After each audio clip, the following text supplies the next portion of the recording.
Hello and welcome to CA Final ISCA classes by me, Ankit Kapoor.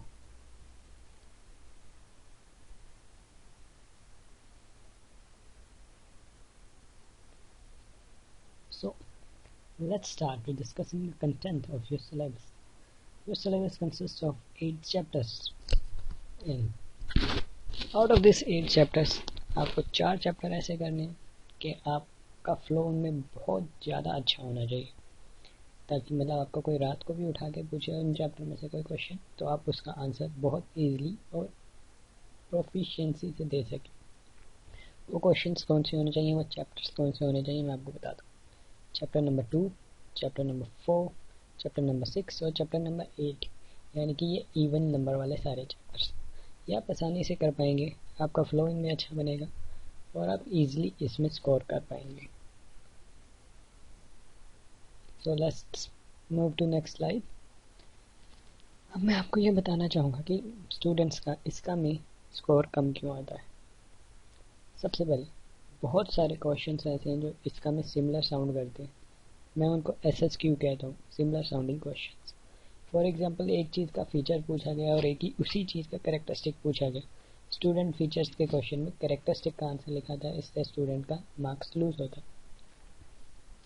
Complex है language जो study material में दी हुई है, interest नहीं है स्टूडेंट का इसका सब्जेक्ट में। अब मैं आपकी कैसे मदद कर सकता हूँ। जहाँ पे सिमिलर क्वेश्चंस हैं वहाँ पे मैं उन क्वेश्चंस के बीच का डिफरेंस आपको एनालाइज कराऊंगा, आपको आसानी से याद हो पाएंगे। लैंग्वेज मैंने कहा जैसे कॉम्प्लेक्स इंस्टीट्यूट के मटेरियल में मैं उसको सिंप्लीफाई करने की कोशिश करूँगा, उस चीज़ को ब्रेक करूँगा ताकि आप इजीली उसको समझ सकें। टॉपिक को इंटरेस्टिंग बनाऊँगा, आपको हर टॉपिक को उसकी हेडिंग के साथ मैच करके आपको याद करना सिखाऊंगा ताकि उससे आपकी स्कोरिंग कैपेबिलिटी बढ़ेगी।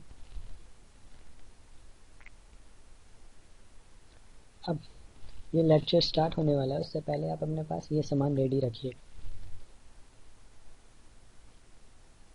इंस्टीट्यूट का स्टडी मटेरियल होना चाहिए आपके पास, एक हाइलाइटर होना चाहिए, एक नोटबुक होनी चाहिए। आप उसमें इंस्टीट्यूट के स्टडी मटेरियल में जो जो टॉपिक नंबर दिए हैं उस हिसाब से अपने नोट्स बनाएंगे, और जब आप पढ़ेंगे तो आप अपने इंस्टीट्यूट के स्टडी मटेरियल के साथ उन नोट्स को रेफ़र करेंगे ताकि आपको याद रहे कि आपने पढ़ते वक्त क्या क्या पॉइंट्स थे जो बनाए थे, और आप उस टॉपिक को आसानी से याद कर सकें।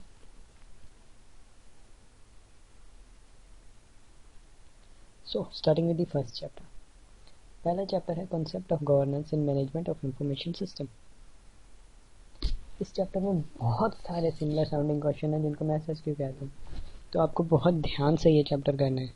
ये चैप्टर बहुत बहुत आपके लिए इम्पोर्टेंट चैप्टर है आपके, तो आप बहुत ध्यान से कीजिएगा ये चैप्टर। मैं इस चैप्टर की सारी वीडियोस को YouTube पे डालूंगा, आप फुल फोकस से देख सकते हैं। अपने फ्रेंड्स को बता सकते हैं कि वो अगर इस चैप्टर में डिफ़िकल्टी फेस कर रहे हैं तो मेरी वो वीडियोस देखें और पूरी तरह से निश्चिंत हो जाएं कि इस चैप्टर के रिगार्ड में कि कुछ भी पार्ट मैं मिस नहीं करूँगा, सब कुछ मैं इसमें YouTube में डालूँगा।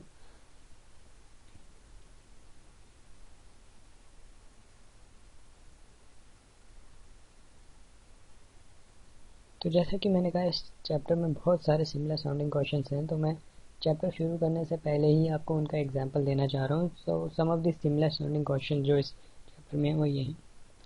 बेनिफिट्स पूछे गए हैं इस चैप्टर में बहुत जगह। फॉर एग्जांपल बेनिफिट पूछे गए हैं गवर्नेंस के, बेनिफिट पूछे गए IT गवर्नेंस के, और बेनिफिट पूछे गए हैं गवर्नेंस ऑफ एंटरप्राइज IT के। स्टूडेंट कंफ्यूज होता है, गलत आंसर लिखता है, एक की जगह दूसरे का आंसर लिख देता है और वहाँ पे मार्क्स लूज होते हैं। ऐसे ही की मैनेजमेंट प्रैक्टिसेस पूछी गई हैं। ये 3-4 क्वेश्चन हैं जिसमें की मैनेजमेंट प्रैक्टिसेस पूछी गई हैं। फॉर एग्जांपल की मैनेजमेंट प्रैक्टिसेस को मैं KMP बोलूँगा for business value, where business value is derived from IT, KMP for implementing risk management, KMP for aligning IT strategy, KMP for assessing and evaluating the system of internal control. So ऐसे और भी बड़े सारे questions हैं, but don't be afraid, everything would be crystal clear at the end of the chapter. So starting with the first slide in the sense first topic related slide. So this is detailed learning objective of the chapter. इसमें आप कुछ नहीं कीजिएगा, बस एक बार इसको पढ़िएगा। ये इंस्टीट्यूट के स्टडी मटेरियल के पॉइंट हैं जो मैंने यहाँ लिखे हैं। So moving on to the next slide. So first topic is key concept of governance. Governance के key concepts. So governance किस लिए होता है? गवर्नेंस आप समझिए कि गवर्न करना किसी चीज़ को। अब किसी चीज़ को गवर्न किस लिए किया जाता है? ताकि उसके जो उस चीज़ से रिलेटेड स्टेक होल्डर है, फॉर एग्जांपल अगर एक कंपनी का गवर्न किया जा रहा है तो उस कंपनी के जो स्टेक होल्डर्स हैं, खाली शेयर होल्डर्स नहीं, स्टेक होल्डर्स जो है उनको वैल्यू डिलीवर करने के लिए, ऑपरेट करने के लिए विद इन वैल्यू और रिस्क पैरामीटर जो एक्सेप्टेबल हैं और सोसाइटी के लिए और ऑर्गेनाइजेशन के लिए एडवांटेजियस है। सीनियर मेंबर रिस्पॉन्सिबल होता है इंश्योर करने के लिए जो ऑर्गेनाइजेशन का राइट स्ट्रक्चर है और डिसीजन लेने के लिए। फॉर एग्जांपल किसी कंपनी में जो CEO CFOs हैं, जो बड़ी बड़े मैनेजर्स हैं, वो रिस्पॉन्सिबल होंगे। जैसे कि आप इमेजिन कीजिए एक बहुत एथिकल ऑर्गेनाइजेशन है कोई, इमेजिन ही करनी पड़ेगी, असल में नहीं मिलेगी आपको। तो उसमें जो CEO CFOs board of director हैं वो वर्क करेंगे शेयर होल्डर्स को, स्टेक होल्डर्स को, कंज्यूमर को, कस्टमर को, एम्प्लॉयज़ को अच्छी तरह गुड वैल्यूज डिलीवर करने के लिए।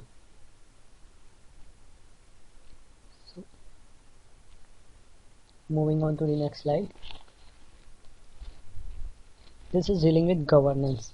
सो जब भी आप गवर्नेंस वर्ड सुनेंगे तो आपको उसको रिलेट करना है एक वर्ड से जो मैं अब आपको बताता हूँ क्या है। वो है EDM। सो की पॉइंट्स क्या हैं गवर्नेंस के लिए? गवर्नेंस बना है एक ग्रीक वर्ड से जिसका मतलब होता है टू स्टीयर। ग्रीक वर्ड है गबर। गवर्नेंस बना है गबर से जिसका मतलब होता है टू स्टीयर। स्टीयर मतलब टू मूव अहेड, आगे बढ़ना। All So governance include all process of governing undertaken by government. Governance provide करता है एक means and mechanism to EDM। मैंने आपको बताया गवर्नेंस को आपको EDM से लिंक करना है, तो गवर्नेंस प्रोवाइड करता है means and mechanism to EDM। So now what is EDM? Evaluate करने हैं बड़े सारे ऑप्शंस। जब भी आप किसी चीज़ को गवर्न कर रहे होंगे तो आप ये देखेंगे आपके पास बहुत सारे ऑप्शंस आते हैं, उनमें से आपको कोई चूज़ करना होता है। तो उन सब ऑप्शंस को आप चूज़ करने के लिए पहले इवेल्युएट करेंगे, एक ऑप्शन को चूज़ करेंगे, फिर गिव डायरेक्शन देंगे। जो सबऑर्डिनेट्स हैं, मैनेजर लोग अपने सबऑर्डिनेट को डायरेक्शन देंगे उस चूज़ किए हुए ऑप्शन के हिसाब से चलने के लिए। एंड में कंप्लाइंसेस को मॉनिटर करेंगे कि जो उस ऑप्शन के कंप्लाइंस हैं वो फुलफिल हो रहे हैं या नहीं हो रहे। So moving on to next slide.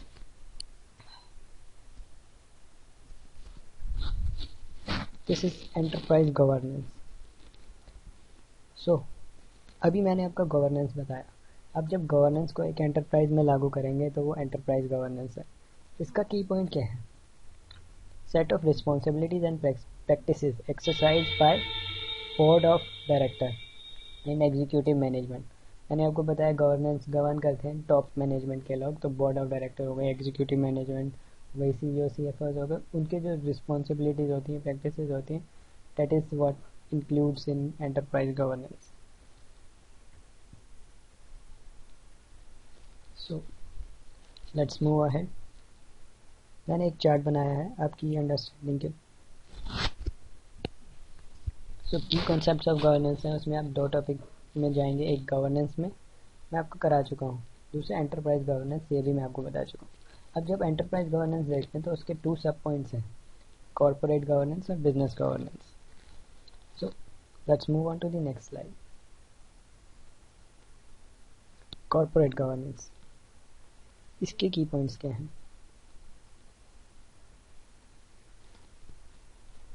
It is defined as a system by which a company is directed और कंट्रोल। एक ऐसा सिस्टम है जिससे कंपनी डायरेक्ट होती है और कंट्रोल होती है।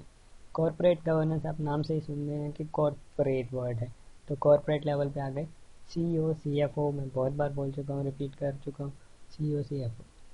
अब बोर्ड ऑफ डायरेक्टर, अब बोर्ड ऑफ डायरेक्टर के खाली रोल से नहीं होता, उनके कॉम्पोजिशन से भी होता है। और बोर्ड ऑफ डायरेक्टर ही नहीं, बोर्ड ऑफ कमेटी के रोल एंड कम्पोजिशन से भी होता है। सो कॉर्पोरेट लेवल की गवर्नेंस, बड़े लोगों की governance, CEO, CFO, board of director, उनके रोल कॉम्पोजिशन से डील करता है corporate governance. So moving on to the next slide, business governance. Business governance को हम परफॉर्मेंस के नाम से भी जानते हैं। सो बिजनेस गवर्नेंस को हम परफॉर्मेंस के नाम से भी जानते हैं। So what is business governance? Business governance हमें टूल्स एंड टेक्निक्स देता है। टूल्स एंड टेक्निक्स कैसे?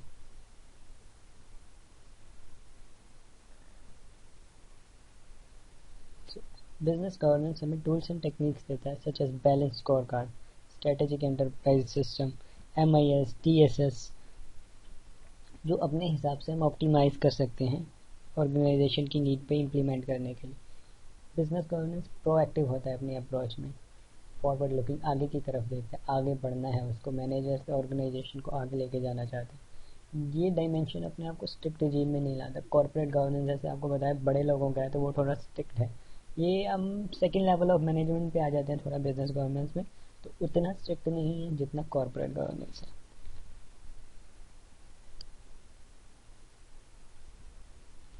सो now moving on to the next slide.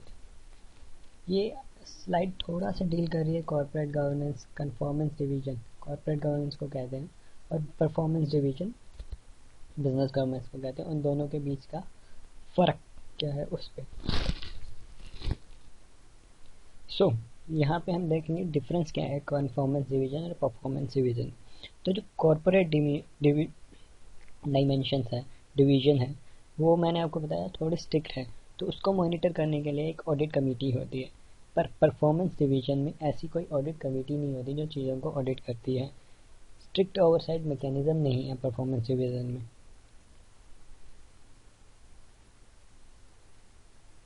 सो इसमें उसके जैसा कोई हम सिमिलर स्ट्रक्चर बना सकते हैं ताकि अगर कुछ मिस ना हो, but there is no that level of strictness, just this much of difference between two. So let's move on to the next slide.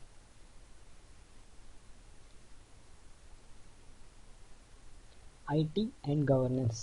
As the name suggests, ये इंफॉर्मेशन टेक्नोलॉजी को गवर्नेंस से link करता है। बस आज की date में IT का यूज़ हर ऑर्गेनाइजेशन में बढ़ता जा रहा है, छोटी से छोटी ऑर्गेनाइजेशन से लेकर बड़ी से बड़ी ऑर्गेनाइजेशन में।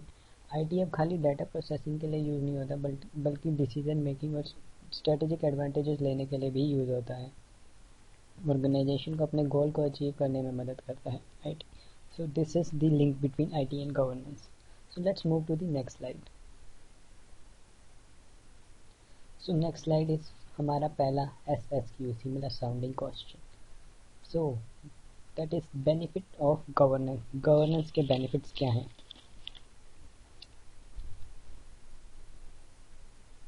See, this is what is written in your institute का study material.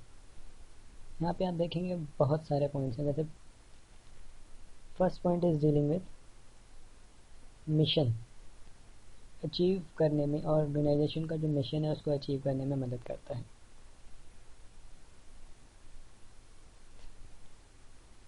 Second point deals with encouraging the desired behavior. सो जब गवर्नेंस के कॉन्सेप्ट लगते हैं, अगर कोई किसी चीज़ को गवर्न कर रहा है तो जो डिज़ायर्ड बिहेवियर है वो उसको इनकरेज करता है। अगर कोई ऊपर आपके ऊपर मॉनिटरिंग कर रहा है तो वो इनकरेज करेगा कि आप डिज़ायर्ड बिहेवियर इम्प्लीमेंट करें। लाइक आपके पेरेंट्स ये आपको इनकरेज करते हैं कि एक अच्छा बिहेवियर आप लाएं। So next point deals with implementing the process into the enterprise. So next point deals with stability. Organisation का गवर्न किया जाता है तो ऑर्गेनाइजेशन में स्टेबिलिटी आती है। Governance helps in effective decision making. So अब टू रिमेंबर दिस आप इसको याद कैसे करेंगे, इसके लिए आप की पॉइंट्स तो इकट्ठा पढ़िए जो मेरे नीचे की पॉइंट्स दिया मैंने। मिशन के लिए इनकरेज करना डिज़ायर बिहेवियर को, फिर प्रोसेस को इम्प्लीमेंट किया, तब जाके लाइफ में स्टेबिलिटी आई और इफेक्टिव डिसीजन मेकिंग की। So let's move on to the next slide, corporate governance and IT governance. अब हम कॉर्पोरेट गवर्नेंस यानी कि कन्फॉर्मेंस डिवीज़न को अगर आईटी गवर्नेंस से लिंक करते हैं, तो मैं आपको पहले भी बता चुका हूँ corporate governance means roles and responsibility CEO CFO की, composition of board of directors and also role of board of director। Corporate governance drive करती है सेट ऑफ आईटी गवर्नेंस को, ये डील करता है अलाइनमेंट को। आप समझ ही रहे हैं corporate governance and IT governance लिखा है तो उनकी अलाइनमेंट में डील करता है।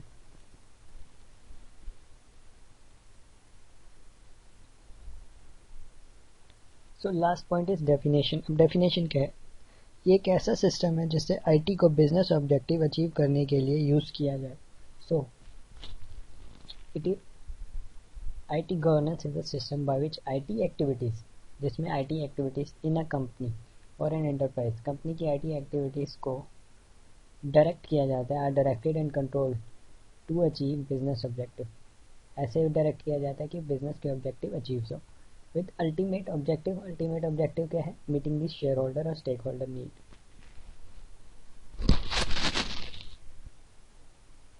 सो let's move on to the next slide. So this is IT governance and governance of enterprise IT, इसको हम GEIT के नाम से भी जानते हैं। So what is GEIT, पहले इसकी डेफिनेशन देखते हैं। So what is GEIT? It refers to the system in which directors of an enterprise evaluate, direct and monitor effectiveness, accountability and compliance of information technology।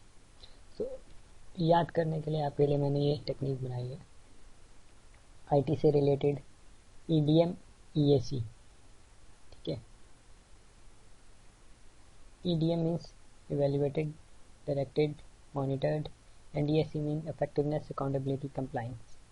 So IT से related है, उसके EDM और EAC को link करना है आपको।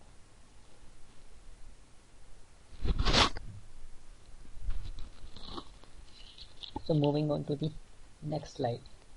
Next slide again deals with SSQ, similar sounding question. So this is key management practices or key practices to determine the status of IT governance। यहाँ पे आप देखेंगे कि मैंने बोला SSQ और दो चीज़ें बोली, की मैनेजमेंट प्रैक्टिसेस और की प्रैक्टिसेस। तो यहाँ पे मैनेजमेंट वर्ड मिसिंग है, सी। बड़े सारे क्वेश्चन है की मैनेजमेंट प्रैक्टिसेस के और ये क्वेश्चन है की प्रैक्टिसेस का। तो इसको आप याद करने की टेक्निक यही रखेंगे कि की प्रैक्टिसेस जब आएगा तो आपको ये याद रखना है। मैं आपको बताता हूँ, ये डाइस से याद रखना जब की प्रैक्टिसेस है, who, what, why, may, how. इसमें आप देखेंगे कुछ क्वेश्चन टाइप्स आ रहे हैं, हु, हाउ, व्हाट, हाउ और एक और हाउ। सो याद करने के लिए आपकी टेक्निक है हु, हाउ, व्हाट, हाउ। पहले हु, फिर हाउ, फिर दो व्हाट और दो हाउ। और जब ये दो व्हाट आप याद रखेंगे उसके साथ आपको याद रखना है इंफॉर्मेशन मैकेनिज्म। और जब ये दो हाउ, आखिरी वाले दो हाउ याद रखेंगे उसके साथ आपको याद रखना है एक्सेप्शंस, मॉनिटरिंग। सो आपको सारा पॉइंट्स में याद दिलाता हूँ। पहला हु है, हु मेक्स डिसीजन। ठीक है, who is directing, controlling and executing decisions. दूसरा है how the decisions are made. तीसरा है व्हाट और चौथा है व्हाट। मैंने आपको बताया व्हाट के साथ आपको याद रखना है information mechanism. So what information is required, what decision mechanisms are required. How के साथ आपको याद रखना है, आखिरी दो हाउ के साथ आपको याद रखना है एक्सेप्शंस और monitoring. So how exceptions are handled, how the governance results are monitored. So next slide, again it's SSQ, benefit of IT governance। IT governance के बेनिफिट, पहले आपने बेनिफिट देखे गवर्नेंस के, ये है IT गवर्नेंस के बेनिफिट। सो आप उसको याद करेंगे इन 3 पार्ट से। तो 3 पार्ट में बेनिफिट्स हैं। पहला है इंक्रीज, दूसरा पार्ट है इम्प्रूव, ARTI, ये IT है, यहाँ पे ARTI है, और एंड आखिरी पार्ट है बेटर एनेबल्ड रिसोर्सेज। तो पहला हम पहले पार्ट में देखते हैं क्या इंक्रीज करता है। इंक्रीज करता है वैल्यू डिलीवरी को और यूज़र सेटिस्फेक्शन को। अब देखते हैं इम्प्रूव क्या करता है। आरती को इम्प्रूव करता है। वो तो आरती है क्या? Aarti stand for agility, risk mitigation, transparency और इंटीग्रेट लॉ एंड रेगुलेशन। तो एजिलिटी लाता है, agility in supporting business need. Agility you can relate with responsiveness. Risk को मिटिगेट करता है, ट्रांसपेरेंसी लाता है और इंटीग्रेट करता है लॉज एंड रेगुलेशंस को। आखिरी पॉइंट बेटर एनेबल्ड रिसोर्सेज। तो what is better enabled resources? Better से बेटर कॉस्ट परफॉर्मेंस आती है, एनेबल्ड से एनेबलर फॉर चेंज है, और रिसोर्सेज से optimal utilisation of IT resources है। So moving on to the next slide. ये स्लाइड पिछली स्लाइड से ही रिलेटेड है। जो हमने पीछे अभी डेफिनेशन में पीछे हमने बेनिफिट्स देखे, उसी के लिए, हर बेनिफिट के लिए it is critical to ensure these points. So पहला पॉइंट है ओनरशिप होनी चाहिए डिफाइंड और एग्रीड। दूसरा पॉइंट होना चाहिए it is relevant and link to business, यानी कि बिजनेस से लिंक होना चाहिए। सो टाइमिंग बेनिफिट की रियलिस्टिक होनी चाहिए। तीसरा point risk assumption and dependencies जो हैं एसोसिएटेड हैं, उसको अंडरस्टैंड करना करेक्टली और वर्तमान में। एम्बिगुअस मीजर्स जो हैं वो आइडेंटिफाई रखने हैं। टाइमली एंड एक्यूरेट डाटा होना चाहिए हमारे पास। डाटा एक्यूरेट भी होना चाहिए और टाइमली अवेलेबल भी होना चाहिए। अब इन सब पॉइंट को याद रखने के लिए जो टेक्निक आप यूज़ करेंगे वो ये है, लिख लीजिएगा।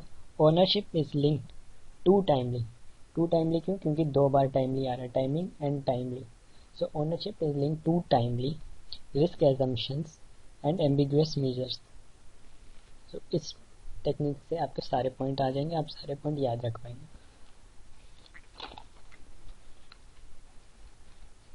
सो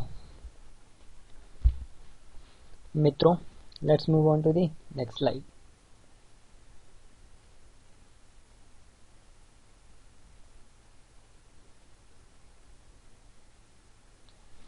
Next slide is governance of enterprise IT, GEIT. So what is GEIT? ये एक सबसेट है कॉर्पोरेट गवर्नेंस का। Information security control, IS is information security control framework को इम्प्लीमेंट करता है एंटरप्राइज में GEIT। So simple, IT governance की facility provide करता है GEIT। डिफाइन करता है रिस्पॉन्सिबिलिटी एंड अथॉरिटी को, यानी कि एक हायरार्की बनाता है ऑर्गेनाइजेशन में। So again SSQ similar sounding question. Again benefits हैं, इस बार बेनिफिट्स हैं GEIT के। So these are the benefits. Consistent approach देता है governance of enterprise IT, enterprise की IT को गवर्न करना। तो गवर्नेंस भी आ रहा है और IT भी आ रहा है, तो यानी कि दोनों की अलाइनमेंट है। तो कंसिस्टेंट अप्रोच देता है अलाइनमेंट के लिए, अलाइनिंग विद बिजनेस स्ट्रेटजी, यानी कि इंफॉर्मेशन को अगर IT से अलाइन करना है उसके लिए कंसिस्टेंसी प्रोवाइड करता है। तो IT related decisions are made in line with business strategy. ये GEIT फैसिलिटी प्रोवाइड करता है कि जो IT रिलेटेड डिसीजंस ले वो बिजनेस स्ट्रेटजीज के ही लाइन में हो। तो IT related process are overseen effectively and transparently, यानी कि IT से रिलेटेड जो प्रोसेस हैं उसको इफेक्टिवली कैरी ऑन किया जाए।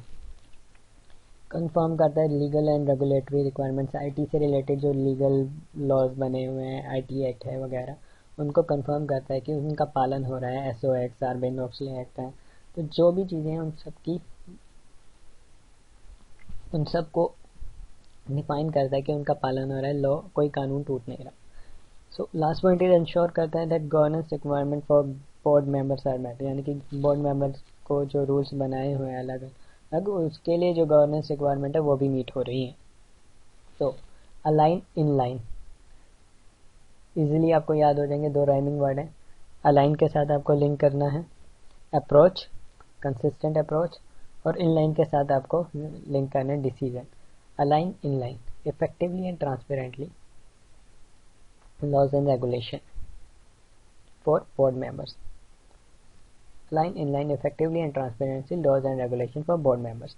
इससे आपको याद हो जाएगा। तो ये भी लॉज एंड रेगुलेशन है और ये भी बोर्ड मेंबर के लिए लॉज एंड रेगुलेशन से ही है, governance requirement. So this is the technique you can use for learning it. So let's move on to the next slide. Key governance practices. This is not key management practices. This is not key practices. This is key governance practices. और मैं आपको पहले भी एक बात बता चुका हूँ, जब भी गवर्नेंस वर्ड आएगा उसको आपको लिंक करना है EDM से. So what is the evaluate? What is the direct? And what is a monitor? So evaluate, continually identify and engage with enterprise stakeholder. लगातार एंटरप्राइज के स्टेक होल्डर के साथ आपको लगना है. सो इवेल्युएट करना है आपको वेरियस ऑप्शंस को, स्टेक होल्डर्स की नीड को डायरेक्ट करना है आपको. लीडर्स जो होते हैं वो डायरेक्शंस देते हैं.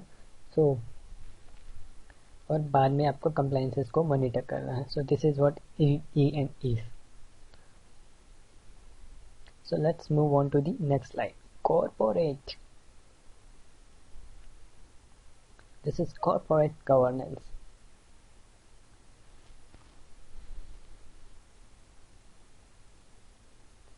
So I hope word by word आप रीड कर रहे होंगे जब ये स्लाइड चल रही होगी. तो क्या हुआ था, यूएस में हुआ था ये. बहुत सारी ऑर्गेनाइजेशंस ने बहुत सारे फ्रॉड किए थे. तो फ्यूचर में ऐसे फ्रॉड ना हो तो बड़े सारे लॉज बने थे, SOX आपको पता होगा. तो कॉर्पोरेट गवर्नेंस उन सब चीज़ों से डील कर रहा है. हम कॉर्पोरेट गवर्नेंस पहले भी पढ़ चुके हैं. CEO, CFO, board of directors, role, composition, etcetera etcetera, conformance. ठीक है. सो ये एग्जिस्टेंस में क्यों आया था, ये पॉइंट उससे डील कर रहा है क्योंकि यूएस में हुए थे बड़े सारे फ्रॉड और फ्यूचर में वो फ्रॉड ना हो उनको रोकने के लिए ऐसी चीज़ लाई गई थी.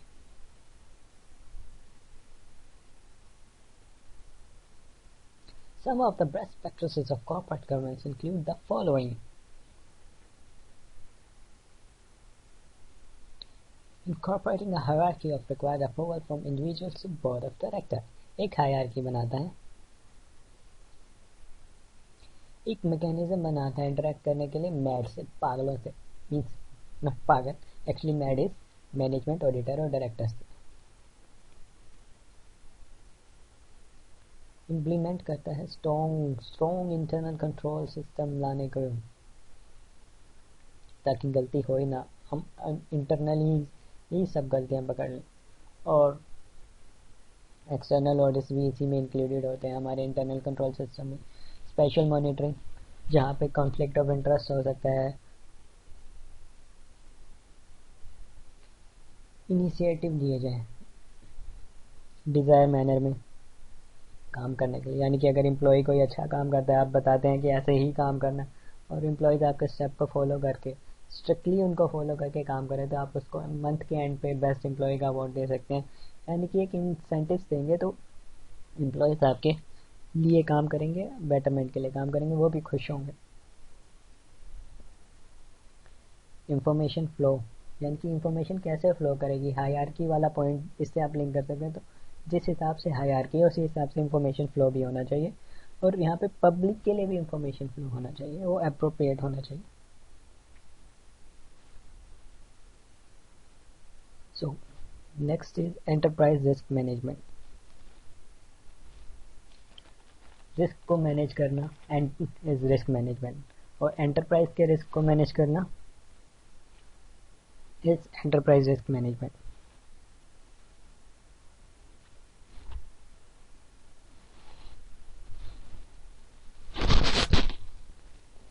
सो now what is enterprise risk management. ये एक इंटीग्रेटेड फ्रेमवर्क है जो कोसो ने दिया था, और ये हाईलाइट करता है कि मैनेजमेंट की नीड क्या है कि वो एंटरप्राइज रिस्क मैनेजमेंट को इम्प्लीमेंट करे. So it is an integrated framework जो कोसो ने दिया था। एसओ क्लोज 49 ने भी ये मैंडेटरी किया हुआ है कि रिस्क मैनेजमेंट को इम्प्लीमेंट किया जाए। So now let's move on to the next slide. This is internal control. तो आपने देखा है बहुत बड़ी सी डेफिनेशन आपके सामने आई है, बड़ी डेफिनेशन है, आपको पूरी याद करनी पड़ेगी। यस, पूरी याद करनी पड़ेगी, बट इसको याद करने के लिए आप इसको ब्रेक कीजिए, जैसे मैंने स्लाइड में ब्रेक किया हुआ, और आप उसको देखेंगे आसानी से याद कर पाए। So now let's read it. So the SEC क्या है? Security and exchange commission define करता है internal control over financial reporting को ऐसे प्रोसेस डिजाइन और अंडरटेकन, प्रोसेस डिजाइन बाय और under the supervision of, design किया गया है सुपरविजन में, उनके द्वारा डिज़ाइन किया है, उनकी सुपरविजन में डिज़ाइन किया है। किनकी? The companies principal executive and principal financial officer और a person performing similar function, यानी कि कंपनी के टॉप लेवल मैनेजमेंट में से आप समझ सकते हैं डिज़ाइन किया, उन्होंने डिज़ाइन किया, उनके सुपरविजन में डिज़ाइन हुआ। And effected by companies board of director, उसको इफेक्ट कौन करते हैं उस डिसीजंस को? Board of director, management and other person. To provide, किस लिए? रीजनेबल एश्योरेंस आए, किस रिगार्ड में? Reliability of financial reporting and preparation of financial statement for external purpose in accordance with generally acceptable accounting principle, यानी कि gap. तो reasonable assurance लाने के लिए किसके रिगार्ड में? Reliability of financial reporting, financial reporting की रिलायबिलिटी के लिए। और प्रिपरेशन ऑफ फाइनेंशियल स्टेटमेंट, यानी कि जब फाइनेंशियल स्टेटमेंट्स प्रिपेयर किए जाएँ एक्सटर्नल पर्पजेस के लिए, वो गैप के अकॉर्डेंस में। और also include policies and procedures, इन पॉलिसीज और प्रोसीजर्स को भी इंक्लूड करता है। डेट कौन सी? That pertains to maintenance of record, यानी कि रिकॉर्ड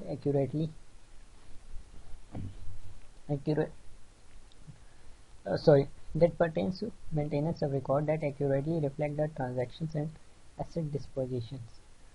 ठीक है।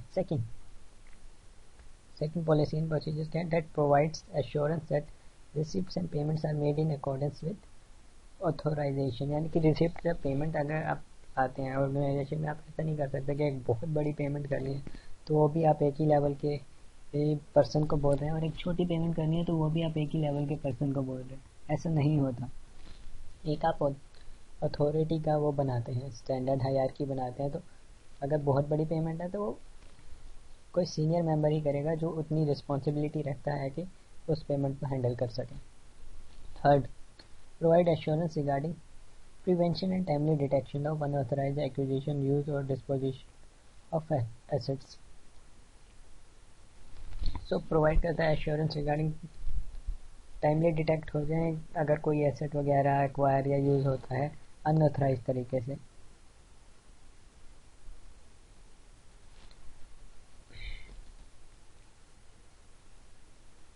सो next slide, this is related to previous slide only. तो जो फाइनल रूल है उसके हिसाब से कंपनी की जो एनुअल रिपोर्ट है दैट मस्ट इंक्लूड, जिसमें होना ही चाहिए, an internal report of management की एक report that contains statement of management responsibility for establishing and maintaining internal control. Management की रिस्पॉन्सिबिलिटी की एक स्टेटमेंट कि मैनेजमेंट रिस्पॉन्सिबल है इंटरनल कंट्रोल को लगाने के लिए। Statement identifying framework used by management for evaluating effectiveness of company's internal control. Management की assessment regarding effectiveness of internal control, यानी कि कितना इफेक्टिव है internal control at the end of most self physical year. Obviously year and पे annual report बन दिया तो उसी के बारे में होगी असेसमेंट, तो उसकी इफेक्टिवनेस की असेसमेंट, ऑडिटर की ओपिनियन उस पर। सो अब आप इसको याद कैसे करेंगे? तो आप देखिए 2 पॉइंट आ रहे हैं स्टेटमेंट के।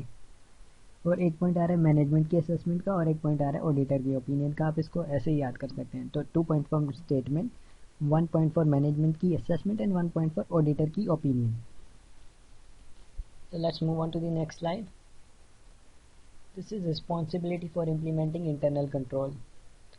So अभी आपने पिछली ही स्लाइड में देखा कि मैनेजमेंट की रिस्पॉन्सिबिलिटी है इंटरनल कंट्रोल को लाना।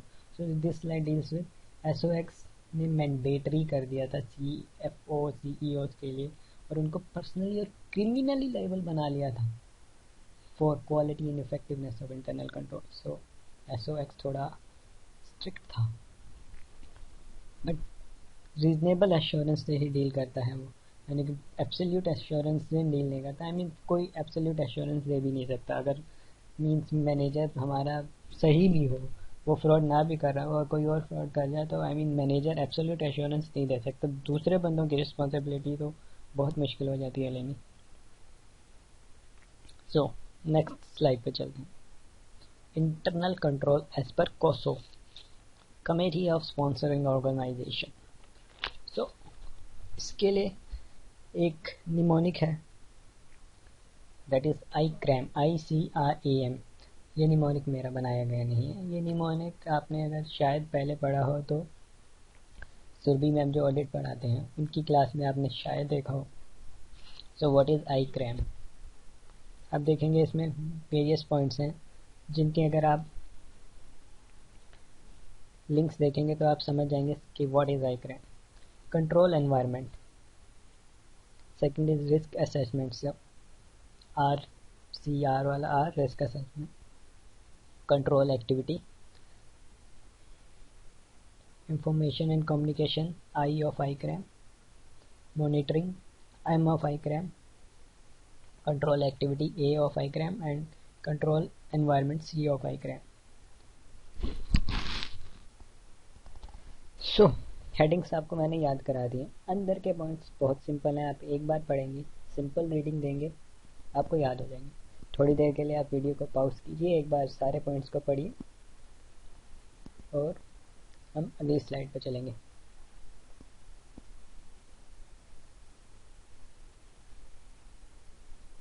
So this slide deals with clause 49 of listing agreement issued by SEBI. So clause 49 थोड़ा बहुत हमारा SOX से लिंक्ड है। ये SEBI ने लाया था, सेम पर्पस के लिए लाया था। ये भी एंटरप्राइज रिस्क मैनेजमेंट और इंटरनल कंट्रोल से डील करता है। तो क्लॉज 49 ने मैंडेट किया था ERM को और इंटरनल कंट्रोल को। सीनियर मेंबर को ये भी रिस्पॉन्सिबल करता है। एक्सटर्नल ऑडिटर से सर्टिफिकेशन लेने को भी ये बोलता है, यानी कि CS से।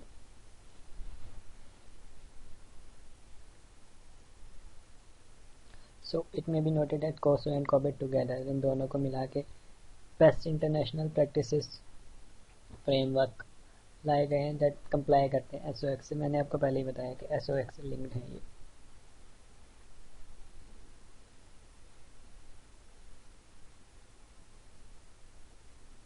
सो role of IT in an enterprise. So आज के टाइम पे IT खाली डाटा प्रोसेसिंग के लिए नहीं यूज हो रही, बल्कि स्ट्रेटेजिक एंड कॉम्पिटिटिव एडवांटेज के लिए भी इसका इस्तेमाल किया जाता है। IT अब डाटा प्रोसेसिंग से MIS पे आ चुकी है, MIS से DSS पे भी आ चुकी है और DSS से ऑनलाइन ट्रांजैक्शंस और सर्विसेज पे आ चुकी है।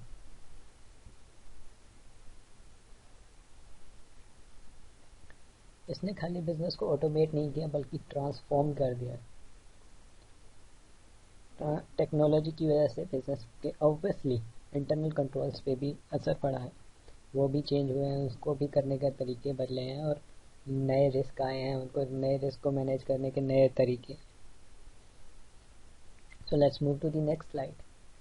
Business strategy and IT strategy. Business की स्ट्रेटेजी और IT की स्ट्रेटेजी की लिंकिंग बहुत सिंपल है, nothing complex. IT strategy obviously business strategy का एक पार्ट है। IT पहले भी चैप्टर में बहुत बार बता चुका हूँ, इम्पोर्टेंट पार्ट है बिजनेस का, इफेक्ट करता है बिजनेस को, जैसे मैनेज किया जाता है, स्ट्रक्चर किया जाता है। One of the most dynamic development क्या है? इन दोनों का फ्यूजन, दोनों की अलाइनमेंट, किन दोनों की, आईटी की और बिजनेस की। So next point is IT steering committee. So what is IT steering committee? So आज के टाइम पे एंटरप्राइज डिपेंडेंट हो गई है आईटी पे। So therefore it is necessary कि एक प्लानिंग जो है सीनियर मेंबर करे, एक सीनियर कमेटी करे। So that senior committee is IT steering committee. So depending upon size and need of organization senior member appoint किए जाते हैं। हाई लेवल कमेटी बनाई जाती है जो अप्रोप्रिएट डायरेक्शन देती है आईटी की डिप्लॉयमेंट के लिए। मेंबर्स कंप्राइज करते हैं फंक्शनल हेड के वेरियस डिपार्टमेंट के। फॉर एग्जांपल ये सारे मेंबर हैं, कोई अलग अलग डिपार्टमेंट के हैं, ये अकाउंटिंग डिपार्टमेंट का हो गया, ये फाइनेंस डिपार्टमेंट का हो गया, ये एचआर डिपार्टमेंट का हो गया, ये प्रोडक्शन डिपार्टमेंट का हो गया। वेरियस डिपार्टमेंट के हेड से कंप्राइज किया जाता है, उनकी नीड्स को जाना जाता है और इस हिसाब से आईटी स्टीयरिंग कमेटी डेवलप की जाती है।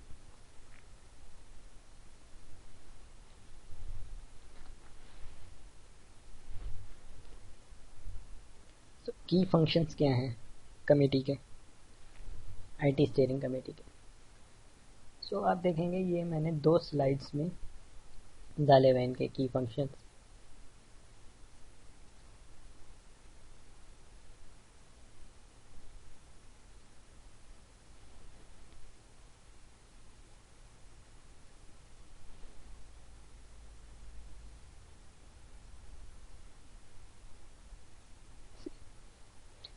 अब इतने सारे पॉइंट हैं, आप इसको याद कैसे करें? तो इसको याद करने के लिए आपको मैं बता दूं, एक पॉइंट आ रहा है हमारा रिव्यू का। अब रिव्यू हो गया, उसके बाद एक पॉइंट आ रहा है हमारा रिव्यू एंड अप्रूव का। अप्रूव हो गया, अब एक पॉइंट आ रहा है हमारा अप्रूव एंड मॉनिटर का। अब आगे के लिए सिर्फ ये रिव्यू और अप्रूव नहीं करते, बल्कि डिसीजंस लेते भी हैं, उन्हें इम्प्लीमेंट भी करते हैं। कॉन्फ्लिक्ट आता है जब, तो उसे रिजॉल्व भी करते हैं और बोर्ड को रिपोर्ट भी करते हैं। So review and approve, approve and monitor. और सिर्फ डिसीजन को रिव्यू और अप्रूव करना नहीं, डिसीजन लेना भी, कॉन्फ्लिक्ट आने पे उन्हें रिजॉल्व भी करना, बोर्ड को रिपोर्ट भी करना, ये सब आता है। सो और लॉन्ग टर्म प्लान और शॉर्ट टर्म प्लान जो है वो एक दूसरे के साथ अलाइन हो, ये भी वो देखते हैं। So let's do it. So first is to ensure that long-term and short-term plans of the IT department are in tune with enterprise goal. Second is, ये वाला पॉइंट मैंने बीच में आपको नहीं बताया जो टेक्निक थी उसमें, कि प्रायोरिटीज को भी डिटरमाइन करता है कि कौन सी चीज़ ज़्यादा हमारे लिए इम्पोर्टेंट है, पहले वो की जाएगी और बाद में कोई छोटी चीज़ जो कम इम्पोर्टेंट है उसको देखा जाएगा। फिर रिव्यू एंड अप्रूव करना मेजर आईटी डिप्लॉयमेंट प्रोजेक्ट्स को, अप्रूव एंड मॉनिटर करना की प्रोजेक्ट्स को, रिव्यू करना status of information security plan को। रिव्यू एंड अप्रूव का एक और पॉइंट आ गया। सो रिव्यू एंड अप्रूव 2 बार, स्टैंडर्ड पॉलिसीज एंड प्रोसीजर्स को डिसीजंस लेते हैं ऑल की एस्पेक्ट्स पे, उसको इम्प्लीमेंट करते हैं, कॉन्फ्लिक्ट्स को रिजॉल्व करते हैं और बोर्ड ऑफ डायरेक्टर्स को रिपोर्ट करते हैं।